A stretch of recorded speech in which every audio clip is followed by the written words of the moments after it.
Hi everyone, welcome back. We are officially halfway through the conference now. We also have the finalists. We've gone through a lot of topics today. Also, if you missed somehow the last couple of hours, we also had some peculiar subjects, let's say, covered sessions, including some yoga, some stretching, some wine tasting, culinary shows. Some of them will be back tomorrow, but I think this is really a great testament that Podim is not just about tech, but it's also about art and culture. We do have two interesting fireside chats coming up very shortly with us, but before we dive into them, let's just have a look at our studios and moderators, starting with Stoyan. Stoyan, did you have time for some yoga earlier? I personally did not attend the yoga, but I really enjoyed you guys 2 hours ago in the lobby, doing some breathing and mindfulness. And I took a screenshot of Urban. Did you see how flexible he is? I did not know that. He's so flexible. I'm impressed. He never presented this side of things. The cactus move was his best move. Yeah, Urban, I'm impressed. I need to learn some tactics from you. Anyway, so you didn't have time for yoga. Tell us what kept you so busy. We were talking about LinkedIn. You know, it's one of my favorite topics and one of the key takeaways from both sessions. We had a keynote and then there was a workshop session. Is if you are a startup, if you're a founder, you got to be on LinkedIn. And you got to be active, actually. So we had a lot of discussions around how often should you be posting and creating content if you have a really busy schedule. And it was an interesting discussion. I'm not sure we fully agreed, but some things we agreed upon. And it's quality matters, but frequency matters as well. So like experimentation. Using the new features of LinkedIn as well is one of the key takeaways, like being really attentive what's out there, what's some of the new features that are being presented by the platform, because usually new features are what the algorithm prioritizes. So like keeping track what's new out there and adapting it to your own personal profile. Like what is the way that you like to communicate? Are you more of a writer? Do you like to talk and record video? So what is your way to communicate so you can kind of do it authentically and stay present, be visible, not just to attract clients, but also to present the kind of culture your organization stands for. And you as a leader of the organization or somebody working there to be able to attract the right kind of people also as an employee and as a team. Great, thank you, Stoyan. I mean, you just hit the nail on the head. I think you have to stay on top of all these digital platforms changing so fast. So for anyone that missed that session, I'm sure they will have the chance to watch it afterwards in the Podim library. So we're now moving to Peter. Oh, hello. Are we back? Are we together again? We are, and we can hear you just fine this time. That's wonderful. That's great. Listen, we have just finished a wonderful block all about fintech. So first of all, we jumped into regulatory and legal framework changes fintechs really should be aware of, and literally anybody interested in fintech or is a fintech, this session there is all about is more of a resource. It's informative, and you really need to keep up to date with the changes there. So when everything's recorded, definitely recommend that to any fintechs out there or connected closely with fintechs. Then we've just finished a panel discussion, but I actually said it. I said to the panel at the end, it's not a panel discussion. It was more like 4 experts who were kind of friends in a way, knew each other, really just sharing their opinions, sharing their insights, and the vibe between them was wonderful. It went on for about just over an hour, but it's again, you're interested in fintech, it's something that's important to you. Definitely watch the recording on that session. Thank you, Peter. And now we are moving on to Daniel. Yeah, Hi, Daniel. thank you. Hello, good to see you again. First of all, I'm kind of upset that I missed the wine testing early on. That was just so impressive. Having wine testing at whatever that was, 1 o'clock. That's ambitious. I'm happy I'm to loving say that it style. was very delicious. So Yeah, it looked that way. Thank you for pointing that out, Diana. That was that make my day. Thank you very much. I kind of felt the taste, and yeah, you gotta love daytime drinking. Don't. It's just responsible wine tasting. However, we had two amazing keynotes and two amazing panels, and one of them was on breaking orthodoxies, which was just fantastic, and just trying to understand how can industries be changed specifically from the outside. And Shubha Ali gave us some amazing insights into that. So really do have a look at that video.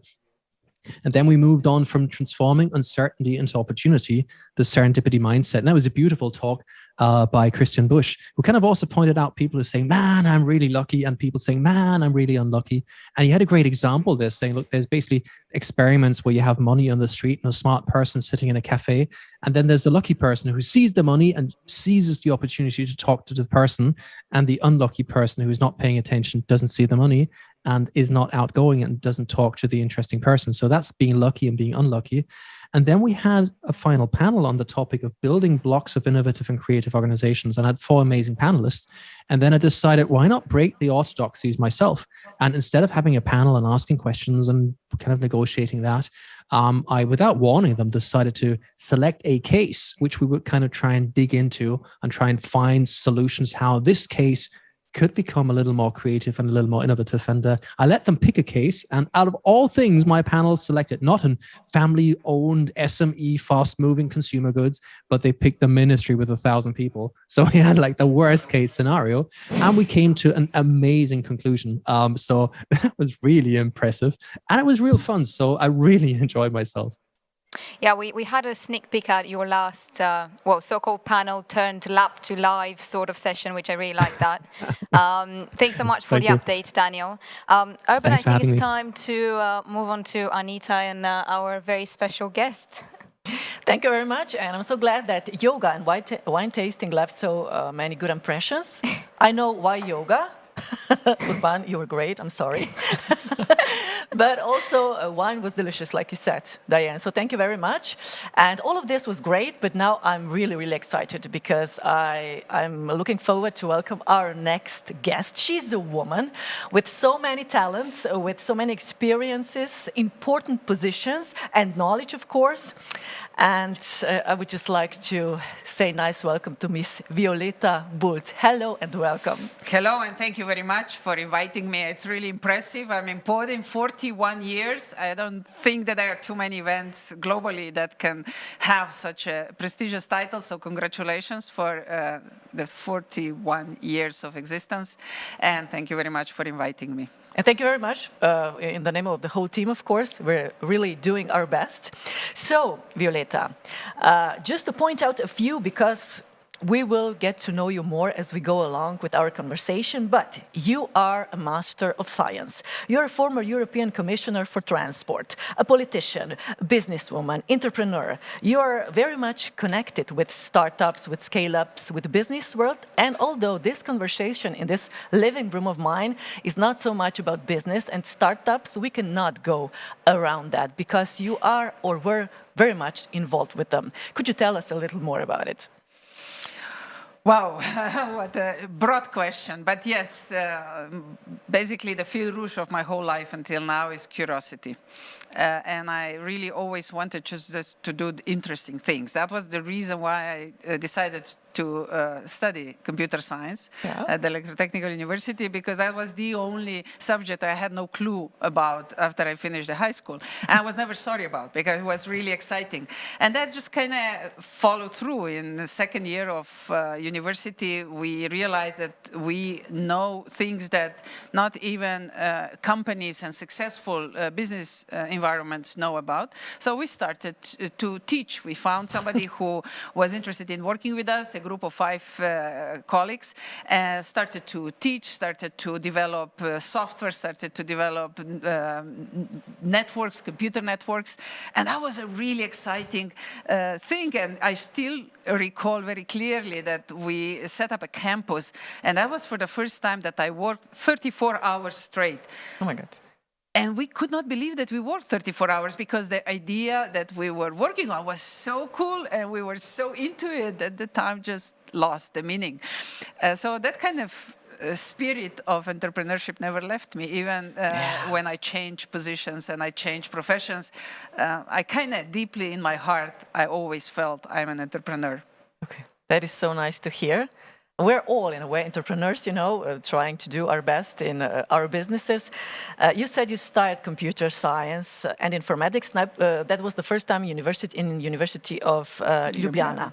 Then you obtained a Master of Science in Information Technology from Golden Gate University in San Francisco, in California, which means that you changed, you went from former Yugoslavia to America. How was that? What kind of experience was that? Well, first of all, to be honest with you, I never thought about moving out of, at that time, Yugoslavia, but out of Slovenia.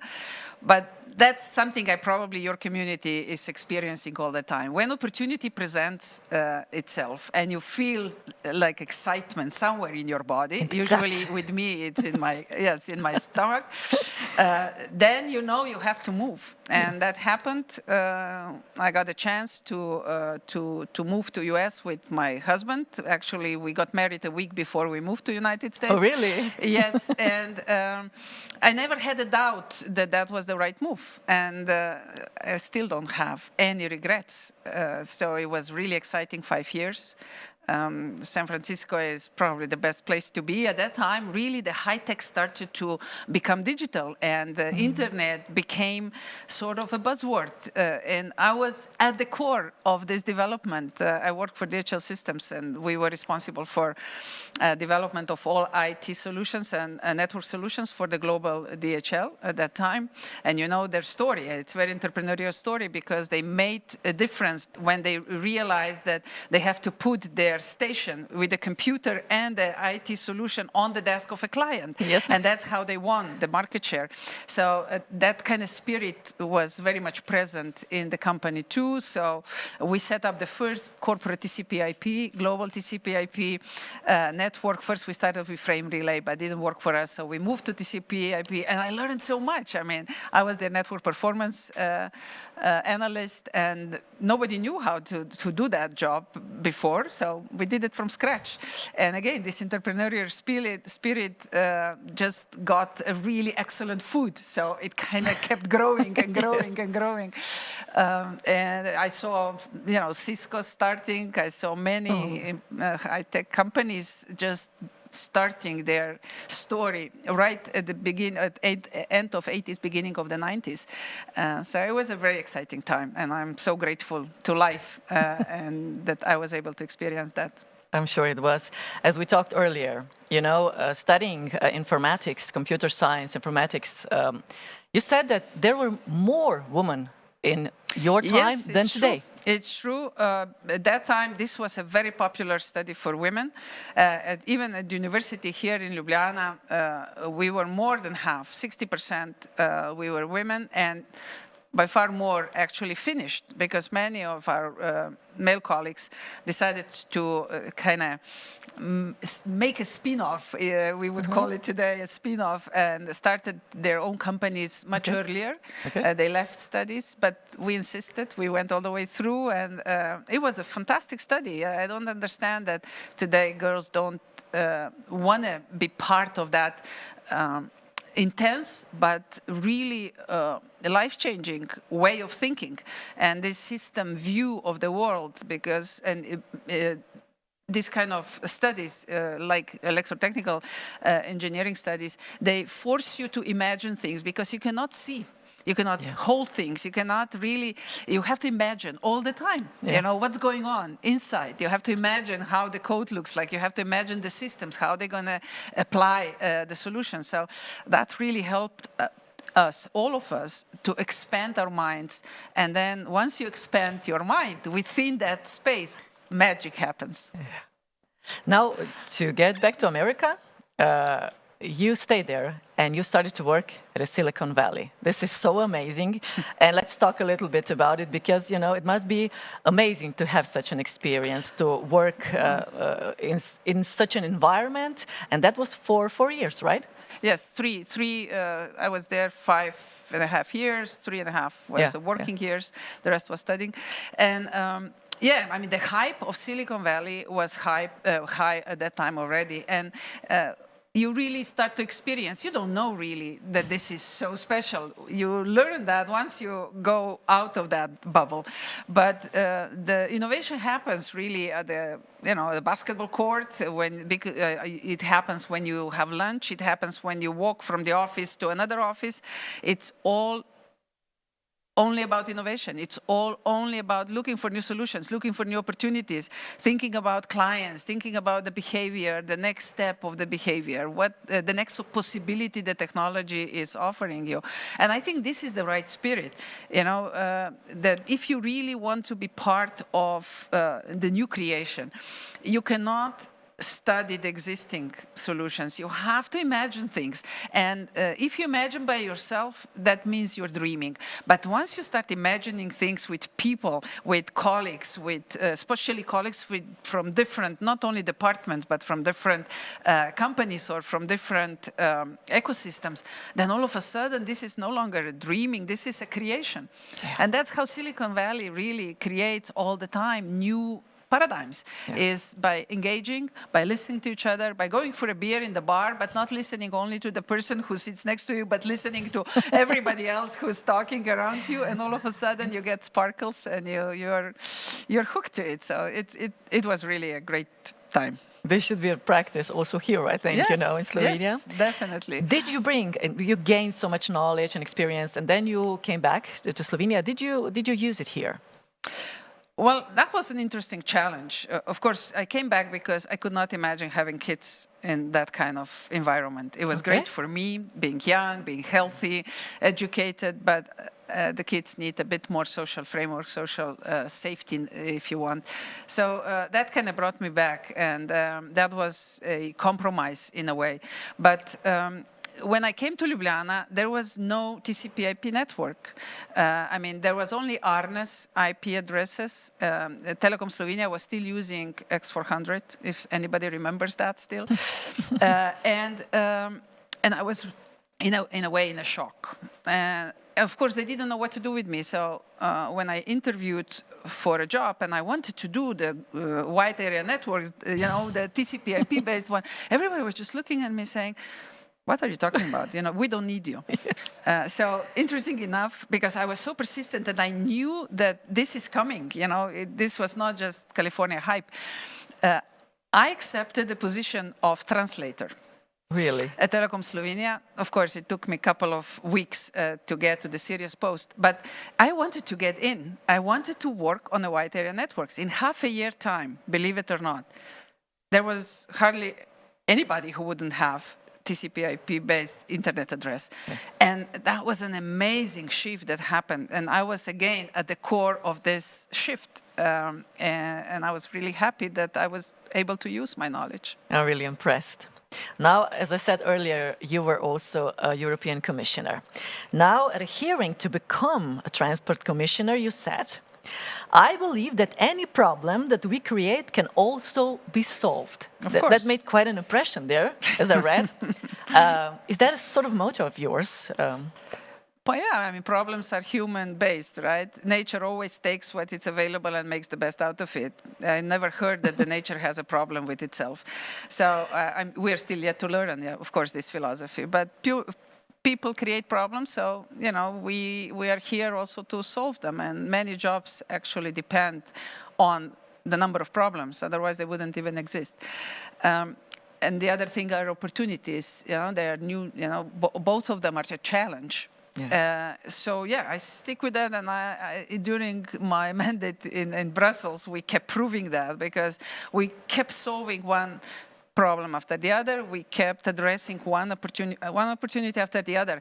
But I want to say that this you can never do without a strong ecosystem, without building first networks of trust, without bringing all the stakeholders on board to be able to, or to be even willing to engage and start sharing points of view, sharing the challenges, being problems or opportunities, and out of that engaged ecosystem, beautiful ideas emerge. And that's the power of creation, of power of innovation. Yes.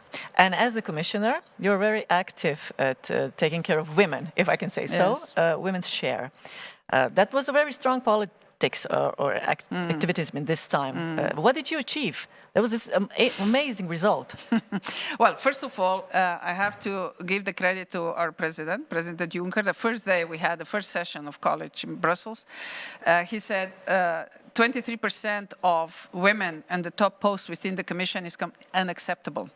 So he set a bar pretty high. He said, by the time we leave, we wanted to have 42% of female managers, directors at the top post. And it sounded almost impossible. And then, of course, I jumped straight into it, especially in my portfolio, transport portfolio. That was even more obvious, if not so much in the Commission, in the ecosystem. So I invited directors to start discussing, to actually figure out why is that the case, because we had a huge number of brilliant women in the system, but not on the top post. So we realized that the challenge was that they did not apply. Okay. If they applied, they would have a very competitive CV, and in many cases, they would be chosen. So we started to encourage women to apply. And just to cut the long story short, at the end, on the day when we left, it was 43% of female in the entire commission of top posts being performed by female directors and heads of units. And the same we did within the portfolio. Transport has a horrible statistic. For example, only 4% of pilots were women, only 3% of train drivers were women, only 1% of seafarers, the captains, were women. So that was a serious challenge. So we started first with encouraging, with talks, with posts. Then we started with a conference. And at the first conference, I remember, were mostly women. There was maybe around 30 plus people. In 4 years' time, at the end of my mandate, there was 160 attendees, and over 40% were male. Why that happened? Because they realized if they learn how to work with women, and if they bring women on board, they actually a completely new perspective opens for them. And the challenges, they are much easier with addressing the challenges of minorities, the challenges of youth. And it's a great example. For example, one corporation, they could not get diversity, even though that was a company's policy. It was a logistic company. They could not get diversity going. Yeah. And then they started to investigate. They even sent from headquarters to that country a lady who needed to find out. And interesting enough, she realized that there were no separate bathrooms for women. It was really non-pleasant environment, dirty and so on. And she said, look, how can you expect to have women to apply if they cannot even have a decent treatment? So they changed that. And again, to share the story short, not only women started to apply, the youth started to come. And that was such a strong message. Yeah. So when you create the right conditions, not only women want to work for you, but also the youth. But why is it important to have women on board? Because the world has 49% of male and 51% of female population. So if you want to address the needs, if you want to create services that will actually have a broad market reach, you better have women and men on board to create these solutions. Otherwise, you will be addressing all the 49% of the market. And we know that the purchasing power of female is growing. So it's a really amazing stories that you learn once you start moving into that direction. It's such a strong closure, but just the closure of this part of our conversation, because I have so many more questions. We will get back now to Diane and Urban, because they have a program going on, and we will come back in a couple of minutes just to continue this interesting conversation. Thank you very much for now. Guys, what have you prepared for us in a continuation? Yes, I mean, there are, again, 2 packed hours in front of us. So the moderators are already, warmed up, refreshed, and ready for the next interesting sessions. I see Daniel here. Jumped That's right.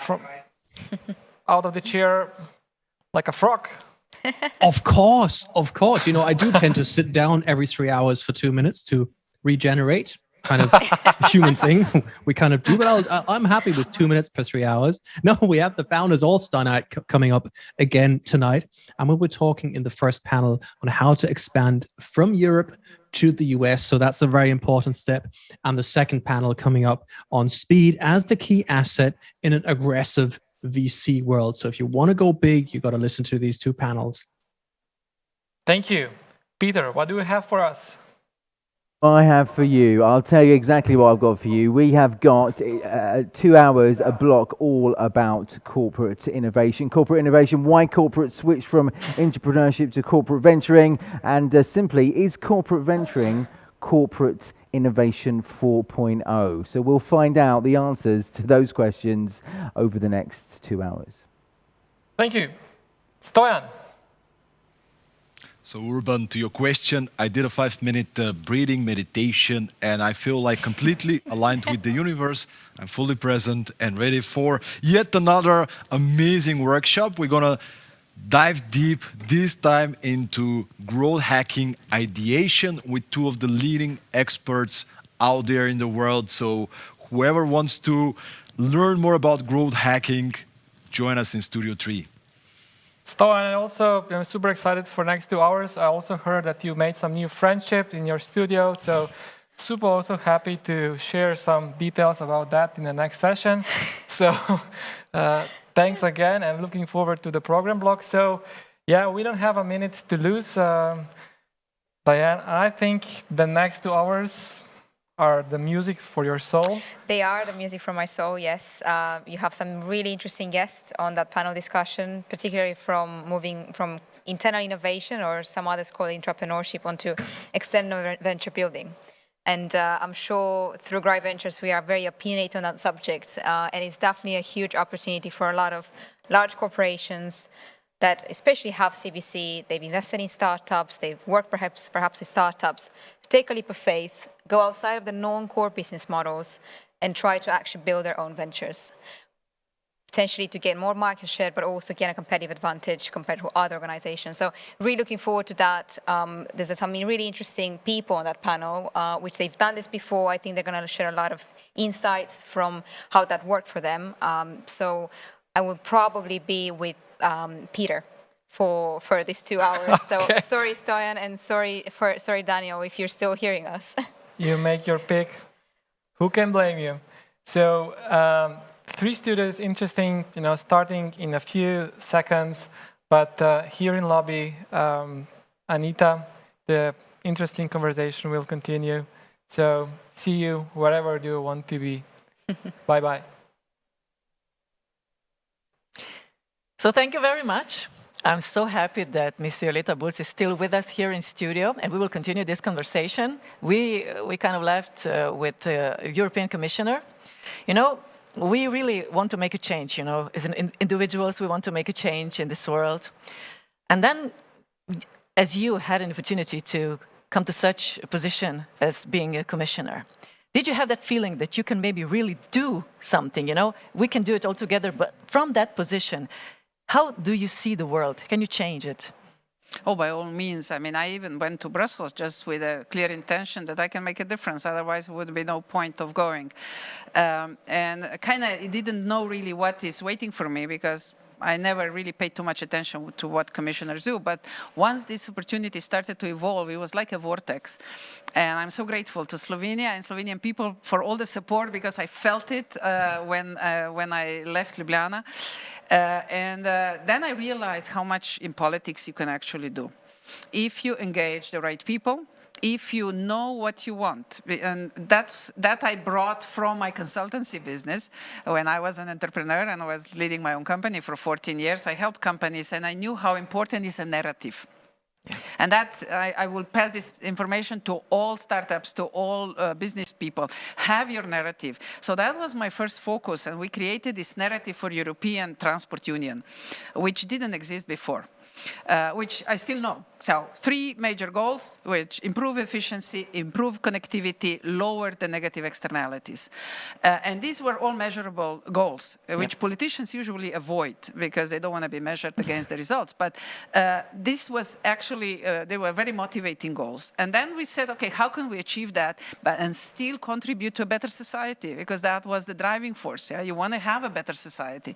So we identified these 6 enablers. One was digitalization, which was almost not present in European political framework, in a regulatory framework. And even in transport, let's be very clear, it wasn't really that strong at that time. Then it was decarbonization, because transport was the second biggest polluter and we had to do something. So we were very motivated for green agenda, and we really wanted to be a very strong part of the Green Deal, which was already in happening. Then people focus. That was not a sort of characteristic of administrative circles. So bring the customer's view and really focus on the needs that are out there, and then translate that into regulation standards and financial instruments. Then global leadership. We knew that if EU wants to stay the global power, we need to show some global leadership, of course. And last but not least, we had to really focus on values, which were safe, clean, inclusive, smart mobility. Yeah, and that was a narrative on A4 format. So we started to sell this narrative to everyone, all stakeholders, and all of a sudden they started to co-create with us without really pushing them, because it was simple to understand, and it was easy then to focus your attention and focus your priorities. It's amazing. You were really there, we were changing the world, doing something better for the environment, for...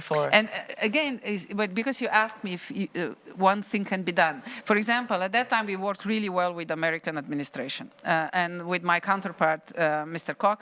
we decided that we need global deals in order to move forward as a global nation. Yeah. So I was very proud that we achieved for the first time in the history the decarbonization of aviation as a part of global deal. The same for maritime. And we would never achieve that if we didn't really start partnering on a global scale with the US, with China, with Russia, with the Middle East, with everybody who had a strong presence in these industries. Yeah? And because we had a clear goal, somehow stakeholders came along. So yes, with a very clear agenda in politics, you can do a lot of things. Yes, it's true. And I'm not trying to make a PR here. I'm just trying to share, because people don't know that actually you can do a lot if you have stakeholders, if you have ecosystem with you. But just to set a good example or to be a role model, this is such an important thing. For anyone, for one person, I think that is already making some changes. But to be on a position and be able to do something like you did, it's just... But I don't want to bring attention to me seriously, because everybody needs to know that you cannot do anything without a team. You cannot do anything without engagement with ecosystems. So participatory modeling, which is slowly moving into politics, was such an effective tool, which we used, because I was familiar with it. Of course, I've heard many times, Commissioner, this is not the way we do things here. But after a year or two, people got used to the tool. They realized how powerful it is, and it really helped a lot in delivering the results. We talked about career, we talked about business, but I have to address you as a woman, as a mother, of course. And first of all, maybe to start with that, you have such strong and clear goals. You're a strong woman.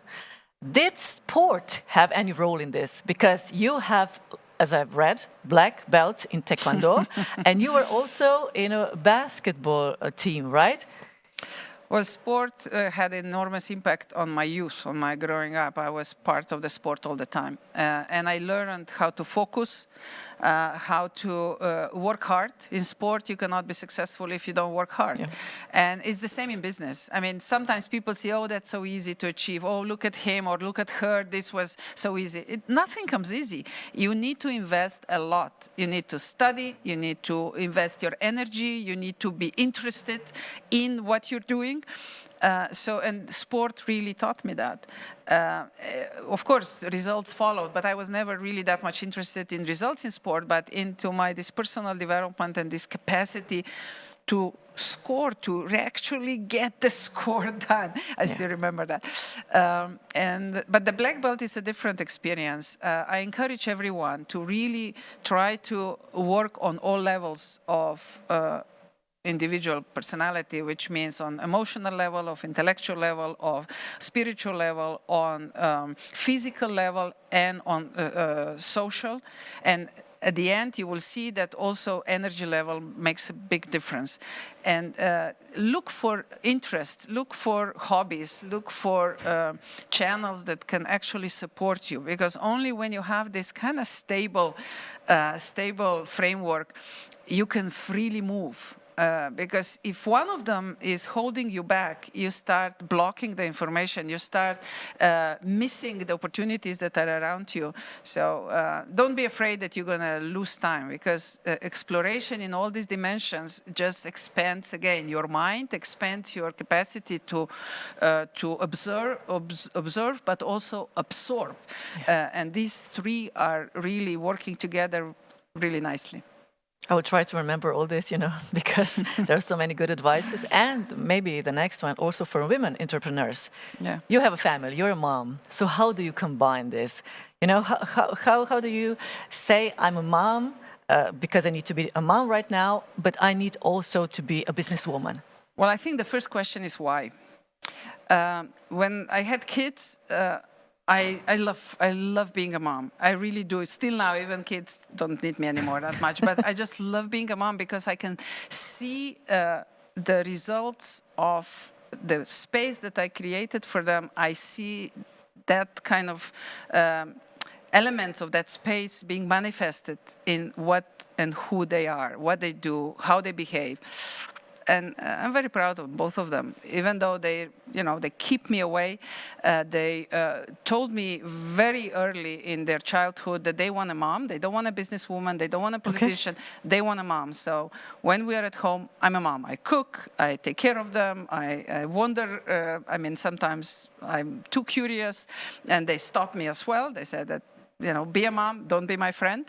So it was a big learning for me having them. But at the same time, this was why, because it's such an incredible joy and such a learning process.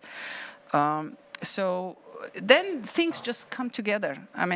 There was a period I slept for 3-4 hours per night. I have to admit, I was getting up at 4 o'clock and did all my work between 4 and 8 o'clock in the morning. But after 7 years, that was not necessary anymore. So life kind of provides. And once you go along with the live stream, somehow things just come together. Yes. There is more to life than just business, but business is also important. Now, could you tell us more about eco-civilization? This is something that really interests me because you're very active at it. What is it? How did you come involved with it? Well, eco-civilization, I got in touch with the concept in 2012 when I joined International System Science Society. And I was immediately invited into a board for the organization of a global conference in Vietnam. And we were looking for a topic. And colleagues who were already engaged in this process before, they already were thinking about what can system science really contribute. And the biggest contribution was to understand what's going on with us as a society. So that's why the challenge was, how can we monitor the civilizational development? What are the leverage points that we need to observe in order to understand that in which direction our development is going. Okay. So, and that was like for me a big one of, again, that big push in my stomach that I knew that I'm hooked. Let's shorten the story. Then I got involved in politics and everything else. I came back last year. And that concept of eco-civilization would just not leave me alone. So all of a sudden, this model started to emerge, a new concept. I started to call colleagues, again, started to create an ecosystem. And the rest is history. I mean, we have now 4 events per month, just trying from all over the world. Our goal is that we always have at least 3 to 4 continents present at the discussion. And we are opening different fields, different areas, trying to see what's going on in those areas. How did the last 10, 15,000 years, what kind of impact they had on specific areas? What can we learn? Can we do the cross-civilizational integration of knowledge to understand better what's going on with us? And then you get to those really surprising results. I mean, you learn that most of the civilizations disappeared because of the climate change, because of the pandemic, because of really bad leadership, and because of the loss of values, loss of soft, how should I say, social frameworks that kept the societies together. And then you start recognizing some similarities in our society, but maybe this is the last question, but I'd like to really bring attention to the very important learnings in the last year, which first of all, learnings maybe that we became aware of. First of all, none of the civilization ever believed that they're going to disappear. Okay. So they all were very confident, almost till the end, that they are the solution for civilization on this planet Earth. And then the fall happened really quickly, a matter of maybe 10 years, 30 years, sometimes 50 years time. Okay. So really quickly. The second thing is that the advantage of our civilization, which is very technological civilization, is that we have information about what's going on planet Earth today, on the spot, in the real time. So I hope we're smart enough that we are willing to take a look at this data from a perspective of civilizational existence and see if we can actually lead the spill over into a new civilizational paradigm without going into a fall and disappearing some traces. Some civilizations were discovered 200, 300 years after they disappeared. Another thing is that all civilizations before, when the new appeared, they started to conquer new territories. Today, there is no space on planet Earth left. Everything is already claimed. So we cannot just say, okay, we're going to go and claim new territories and develop new cultures and so on. We created this digital dimension, where unfortunately we didn't take an advantage to try to test a new civilizational paradigm, but we just brought all the values, all the bad and good behavior that we have in the real life into virtual life as well. So it didn't serve us anymore as a good polygon. Okay, now it's space. So is the space the next frontier where we're going to actually look for our future developments? I think yes, and civilizational movement actually feels very strongly about that. As a matter of fact, next week we have a big debate on space and eco-civilization. But there are lots of concerns if we can actually create a new civilization that has sustainable manner in other planets with the awareness that we have today. So I think we have a lot of work to do on this planet Earth first before we can be confident that we have a solution or that we can even try to create something fresh and new and on another planet. So a lot of discussions will go in this direction, and I'm looking forward to it, and I'm glad that we were chosen among 100 top projects on the world that have a potential for a good life in the future. You gave us so many subjects to think about, As we finish this conversation, thank you very much. We will follow you and see eco-civilization and your subject, and I'm looking forward to that. Thank you for being with us on Podium. Thank you for giving us your time and sharing all your experiences. I know there will be another opportunity for that, and I'm looking forward. So thank you very much Ms. Thank you very Violeta much Bulc. for the opportunity. And for all of you who are still with us, I'm inviting you to join other Zooms, other rooms, of course, where this interesting program is going on. And I'll see you later.